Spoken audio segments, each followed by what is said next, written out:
Subscribe now and press the bell icon. Never miss an update. आज हम कक्षा 9 का विषय गणित अध्याय 1 संख्या पद्धति नंबर सिस्टम का भाग 2 देखेंगे। भाग 2। पहले भाग में आपको संख्या पद्धति के बारे में बताया गया था और उससे संबंधित कुछ संख्याओं का डिफिनीशन के बारे में बताया गया था और 2 एग्जाम्पल भी बताया गया था।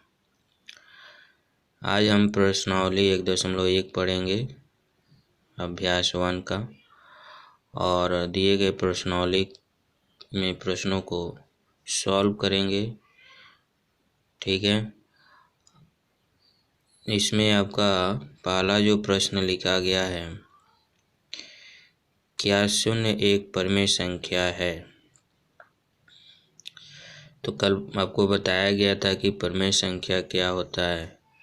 परमेय संख्या होता है जिसको हम P/Q के रूप में लिख सकते हैं और जहाँ P और Q क्या होता है, पूर्णांक होता है और Q जो होता है 0 के बराबर नहीं होना चाहिए।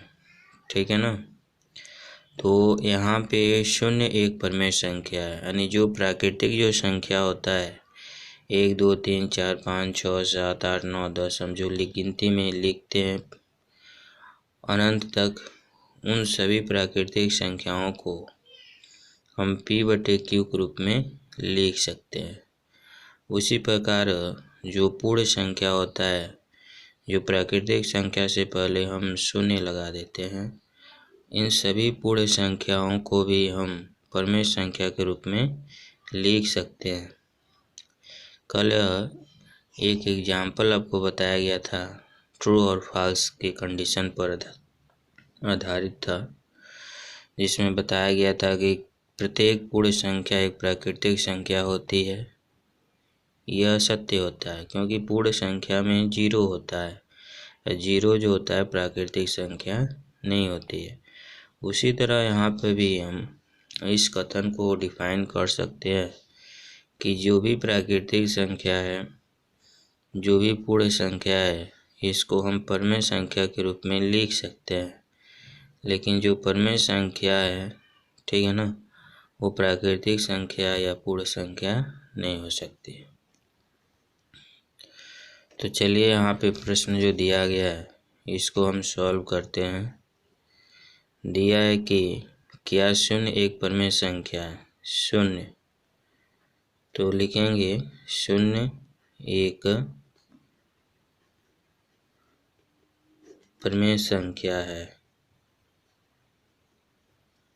ठीक है ना, क्योंकि 0 को हम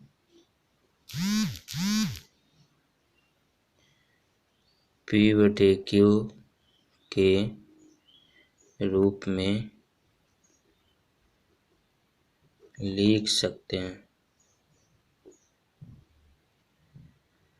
जैसे 0/1, ठीक है ना, यह इसका आंसर हो जाएगा। आ रहा बात समझ में? तो यह बहुत ही आसान क्वेश्चन था। इसको सिर्फ आपको बताना था कि क्या 0 एक परमेय संख्या है, तो लिख देंगे हाँ 0 एक परमेय संख्या है और इसको हम P/Q के रूप में लिख सकते हैं 0/1। यहाँ पे आप बता सकते हैं, यहाँ P/Q बराबर लिख सकते हैं यहाँ पे 0/1। यहाँ देखिए Q जो है 0 के बराबर नहीं है। ठीक है ना। तो इस तरीके से हमने पहले प्रश्न को सॉल्व कर दिया। ठीक है, समझ में आ गया। चलिए अब दूसरा प्रश्न हम सॉल्व करते हैं। दूसरा प्रश्न दिया गया है कि 3 और 4 के बीच 6 परमेय संख्या ज्ञात करना है।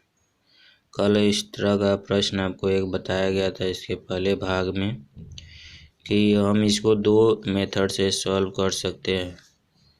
और सबसे आसान मेथड आपको बताया गया था कि कोई भी अगर संख्या दी गई है, अगर उनके बीच परमेय संख्या पूछ रहा है, जितना भी परमेय संख्या पूछेगा उससे एक अधिक उसमें हम लेकर और उसमें अंश और हर में गुणा कर लेते हैं। तो सबसे पहले एक रेखा खींच लेंगे, ठीक है ना।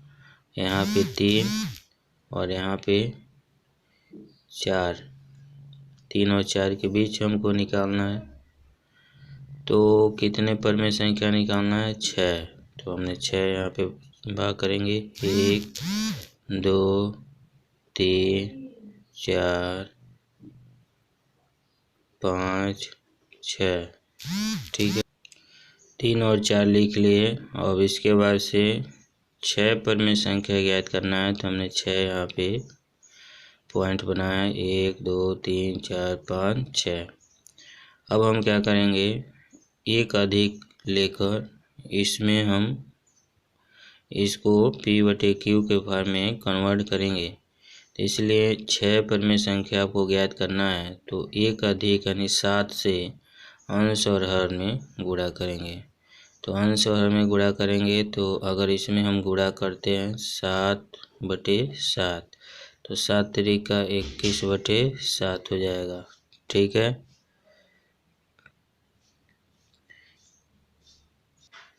इसी तरह इसमें भी हम 7 से गुणा करेंगे और 7 से यानी अंश और हर P/Q के रूप में कन्वर्ट करेंगे, तो 7 चौको 28/7। अब हम इसके बीच हम परमेय संख्या लिख सकते हैं, 22/7, 23/7, 24/7, 25/7, 26/7, 27/7। तो यहाँ लिख सकते हैं। अतः 3 और 4 के बीच क्रमशः 6 परमेय संख्या 22/7, 23/7, 24/7, 25/7, 26/7, 27/7 है। यह इसका आंसर हो जाएगा।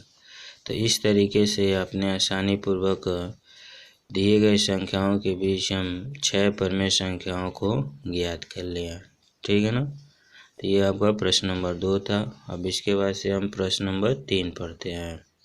अगला प्रश्न है, 3/5 और 4/5 के बीच 5 परमेय संख्या ज्ञात कीजिए। तो जैसे अभी इसके पहले बताया गया है, सेम उसी तरीके से इसको भी सॉल्व करें, ठीक है ना। यहाँ पे एक संख्या रेखा खींचें और यहाँ लिखे 3/5, यहाँ लिखें 4/5। कितना ज्ञात करना है? 5 परमेय संख्या। तो कितने से गुणा करेंगे? 6/6, यानी 6 एक अधिक लेके गुणा कर लेना है, ठीक है ना।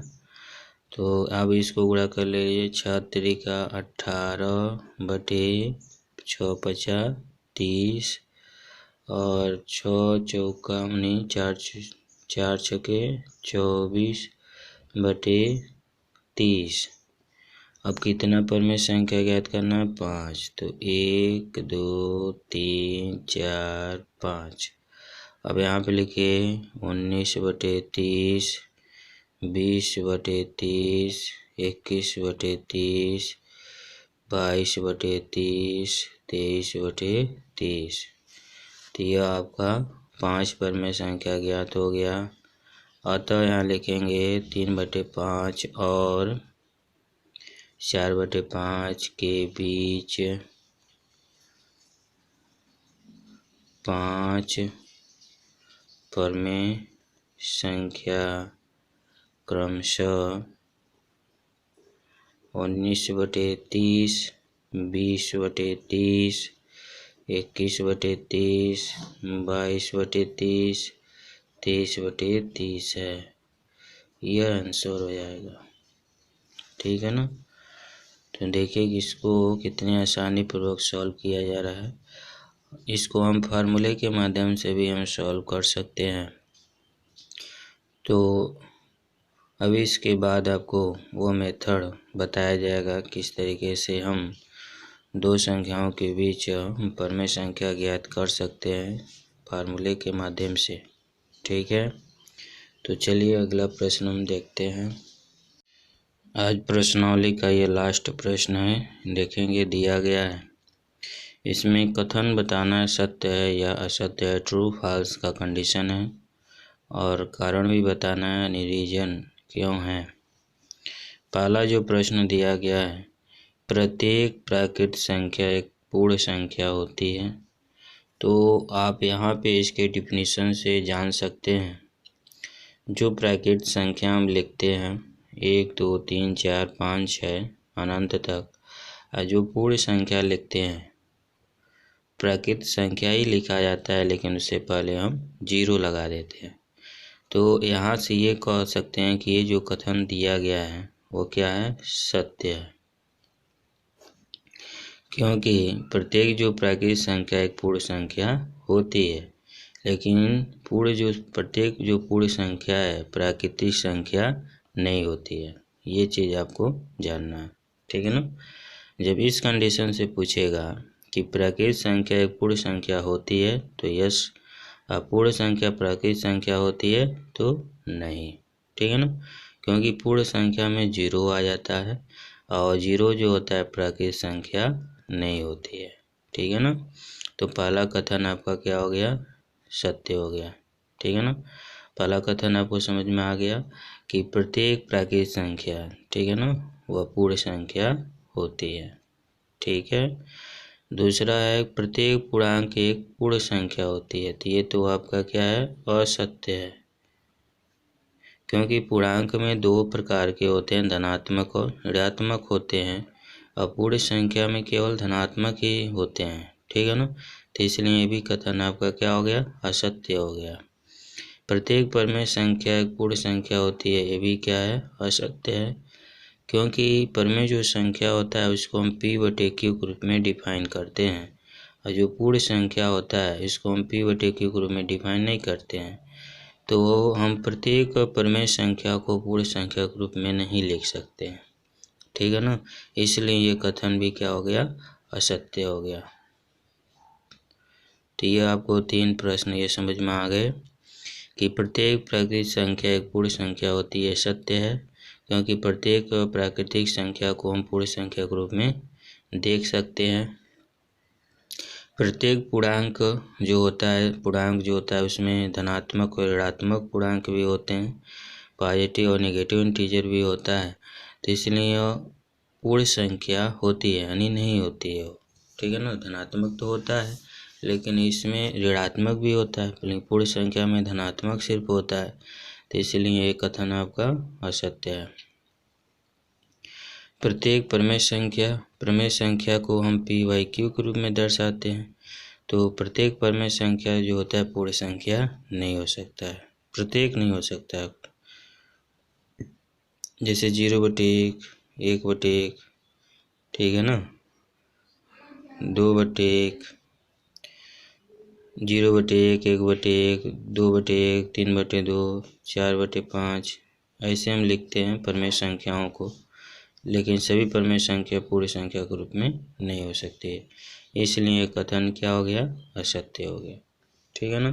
तो इस तरीके से प्रश्नावली में कुल 4 प्रश्न थे जिसको आपको बताया गया। तो ये अब 4 प्रश्न आपको अच्छे से समझ में आ गए होंगे, और इसको लगाने का प्रयास किया जाए। ये देखिए यहाँ पे 2 और 3 के बीच 2 परमेय संख्या ज्ञात करना है। इसको हम फार्मूले के माध्यम से सॉल्व करेंगे। इसके पहले आपको बहुत सिंपल फॉर्म में आपको बताया जा रहा था कि कैसे हम इनके बीच परमेय संख्या ज्ञात कर सकते हैं।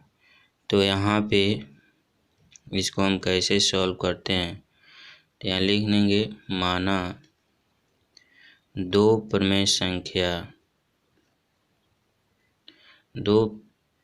संख्याओं x तथा y के बीच एक्स प्लस वाई बाई 2 एक प्रमेय संख्या होती है। तो x और y दो आपका प्रमेय संख्या दी गई है, इनके बीच जो प्रमेय संख्या जो एक होती है वह x प्लस वाई बाई 2 होती है, ठीक है ना। तब इसको हम लिख सकते हैं कैसे, x less than x plus y by 2 is less than y, ठीक। तो इसी फार्मूले पर हम दिए गए प्रश्न को सॉल्व करेंगे।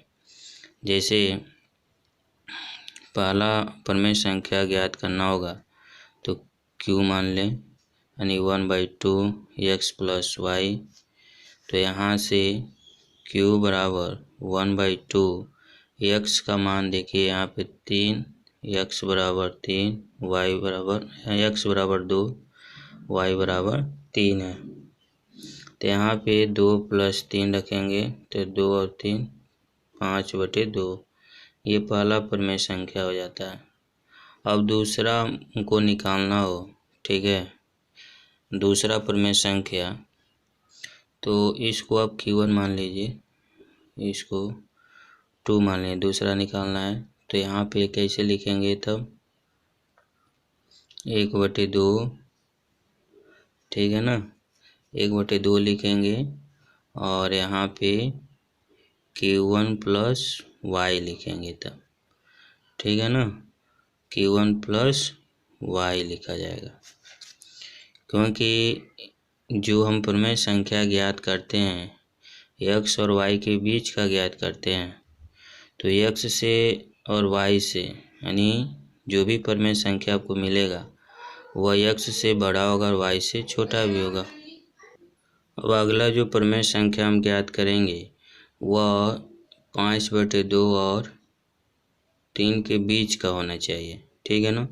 तो इसलिए हम यहाँ पे Q1 प्लस वाई लिखे हैं, ठीक है ना। तब यहाँ पे ऐसे लिखेंगे 1/2 5/2 और y का मान क्या है, 3 है। अब इसको सॉल्व करेंगे तो 5 प्लस, तो यहाँ पे आपका हो जाएगा 1/2 कोष्टक में 5/2 + 3, एलसीएम लेंगे 2 हो जाएगा, 5 2 3 6, ये हो जाएगा 6 × 5 = 11/4। ये दूसरा प्रमेय संख्या आपका हो जाता है, ठीक है ना। तो इस तरीके से आप इस फार्मूले के माध्यम से भी आप प्रमेय संख्या ज्ञात कर सकते हैं। अगर कहा जाता है कि इस एक और प्रमेय संख्या ज्ञात करने के लिए इसे Q3 ज्ञात करना हो, तो पहले प्रमेय संख्या में देखिए 5/2 आया है और दूसरे में प्रमेय संख्या जो है 11/4 आया है। तो तीसरा अगर कोई पूछेगा तो उसको भी आप बता सकते हैं। अब यहाँ से तीसरा प्रमेय संख्या बहुत आसानी से आप लिख सकते हैं, बिना सॉल्व किए लिख सकते हैं। यहाँ पे देखिए तीसरा लिखना होगा तो इसका 2 गुना करके 1 अधिक कर लीजिए, 11 दूना 22 और 1 23 और 4 दूना 8, ये तीसरा प्रमेय संख्या आपका हो जाएगा। तो इस तरीके से आप फार्मूले के माध्यम से दो प्रमेय संख्याओं के बीच आप प्रमेय संख्या ज्ञात कर सकते हैं, ठीक है ना। और दो प्रमेय संख्याओं के बीच अप्रमेय संख्या भी ज्ञात किया जाता है, तो उसको हम आपको अगले वीडियो में बताएंगे। इस वीडियो में आपको प्रश्नावली से संबंधित प्रश्नों को सॉल्व किया गया और दो संख्याओं के बीच प्रमेय संख्या ज्ञात करने के लिए फार्मूले के माध्यम से कैसे ज्ञात करते हैं ये आपको बताया गया। तो जितना भी प्रमेय संख्या आपको ज्ञात करना होगा तो आप आसानी से फार्मूले के माध्यम से या सिंपल जो मेथड आपको बताया गया उसके माध्यम से ज्ञात कर सकते हैं। तो आई होप आप ये सभी प्रश्न अच्छे से समझ गए होंगे। जो भी इसमें आपको प्रॉब्लम होता है तो आप कमेंट बॉक्स में लिख के अपनी प्रॉब्लम को शेयर करें। Thank you.